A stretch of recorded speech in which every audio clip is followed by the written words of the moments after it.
tous, heureux de nous retrouver pour ce dernier chapitre de l'encyclique Fratelli Tutti, des religions au service de la fraternité dans le monde.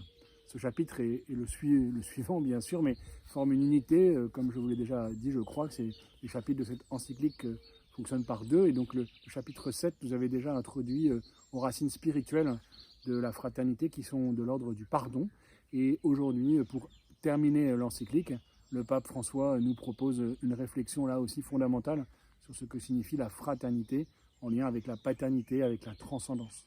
Je me souviens lorsque j'étais étudiant en Hippocagne d'un sujet de philosophie, il n'y a de guerre que de religion. Il n'y a de guerre que de religion.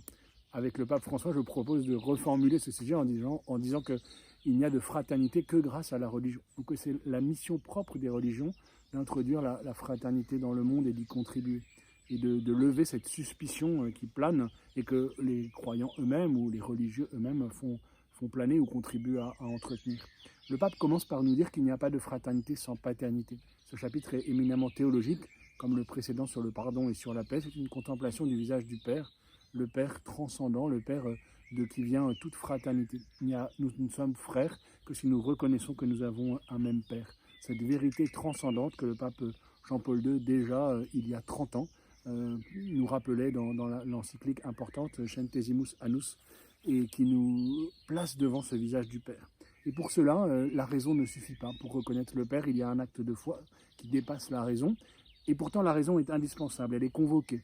Et là aussi, le pape François s'inscrit dans la ligne de ses prédécesseurs, et en particulier de la réflexion du pape Benoît XVI, qui indiquait déjà dans l'encyclique Deus Caritas Est, que la mission des chrétiens consiste justement à traduire rationnellement le mystère de la foi, à traduire rationnellement cette réalité de la transcendance du Père. Comment allons-nous la formuler, comment allons-nous l'expliquer, comment allons-nous être capables de dialoguer avec ceux qui ne partagent pas la foi chrétienne, mais qui reconnaissent en raison qu'il y a bien une transcendance, qu'il y a bien un principe qui nous unit et qui nous dépasse.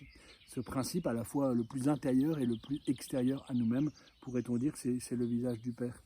Aujourd'hui, un certain nombre de chrétiens prennent part au débat politique, et il est bon qu'il en soit ainsi, et nous sommes même invités, conviés par des non-chrétiens, que ce soit bien sûr autour des sujets de la protection, de la sauvegarde de l'environnement, du soin pris à la création, du soin des pauvres aussi, de l'aide que nous pouvons apporter à ceux qui sont dans la souffrance, dans l'épreuve.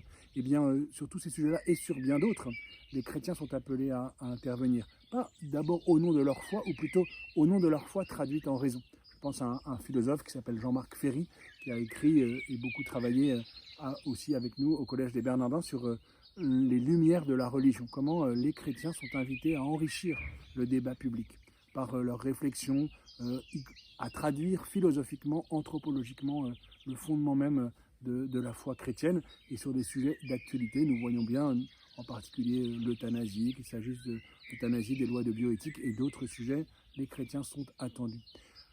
Car l'Église ne va pas se limiter au domaine privé. C'est une grande tentation de limiter la religion et l'Église, de la cantonner à un domaine privé. Le pape le rappelle avec force, l'Église n'écrase pas le politique, elle reconnaît l'autonomie même du politique. Le Concile Vatican II le disait déjà, et pour autant, l'Église vient intervenir dans le débat public, dans le débat politique. Elle n'est pas un parti politique, elle a toujours fonctionné plus ou moins comme un contre-pouvoir, comme celle qui va venir éclairer, apporter des ressources, des nourritures, non pas simplement en citant la Bible, mais en traduisant philosophiquement, anthropologiquement, ce qui fait la foi chrétienne. Et c'est pourquoi aujourd'hui il est si important en France de ne pas confondre État laïque et société laïque. L'État est laïque, il est neutre, il respecte les religions, mais l'État est en lui-même laïque dans ses institutions, dans son fonctionnement. La société, elle, est faite de toutes ces religions, et la laïcité intègre les religions, permet à chacun d'exercer sa liberté de culte, permet à chacun de vivre son identité chrétienne. Le pape remet à l'honneur ce terme d'identité chrétienne, cette identité qui est à la fois reçue de Dieu et qui est pour les autres. Cette identité, elle n'est pas, c'est un mot qui parfois fait peur, car il nous semble exclusif, alors qu'au contraire, il peut tout à fait être inclusif. Plus notre identité est assumée, enracinée, plus elle va être ouverte, plus elle va nous conduire à reconnaître l'action de Dieu dans les autres religions, dans les semences du Verbe. C'est une tradition théologique très ancienne dans l'Église de reconnaître les semences du Verbe dans tout acte religieux vrai, les éléments de vérité, dit aussi le Concile Vatican II, que Dieu lui-même a placé, a semé, ne serait-ce que d'avoir créé l'homme à son image et à sa ressemblance, et d'être le sauveur de tous les hommes. Et le pape rappelle ici combien la liberté religieuse, liberté de conscience, de croire ou de ne pas croire, mais liberté de croire, l'acte de foi est un acte toujours libre. Adhérer à la vérité ne peut se faire que librement, tout en étant attiré par elle, et aussi l'acte d'exercer le culte, et non seulement dans la sphère privée, mais aussi dans une certaine dimension publique, eh bien, est important. Et cette liberté religieuse, fortement rappelée par le Concile Vatican II, dans la déclaration Dignitatis Humanae, est aujourd'hui, dans bien des endroits du monde, menacée, nous le savons bien.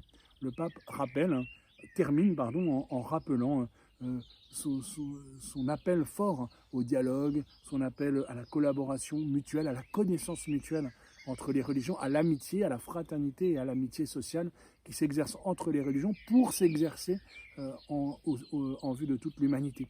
Nous avons, avec les autres religions, chacune dans leur singularité, bien sûr, notre relation n'est pas la même avec nos frères aînés que sont nos frères juifs, avec les croyants qui se revendiquent de l'islam, avec d'autres religions encore, mais avec chacun, nous avons à travailler à une mission de paix qui passe par une amitié, par une connaissance, par une estime mutuelle. Et le pape invoque Charles de Foucault pour terminer. Charles de Foucault, frère universel, car frère des pauvres et car s'étant lui-même fait pauvre, dit le pape. C'est cette pauvreté qui l'a conduit à entrer dans une fraternité universelle tout en déployant cette sainteté que l'Église va bientôt reconnaître puisqu'il va être bientôt canonisé.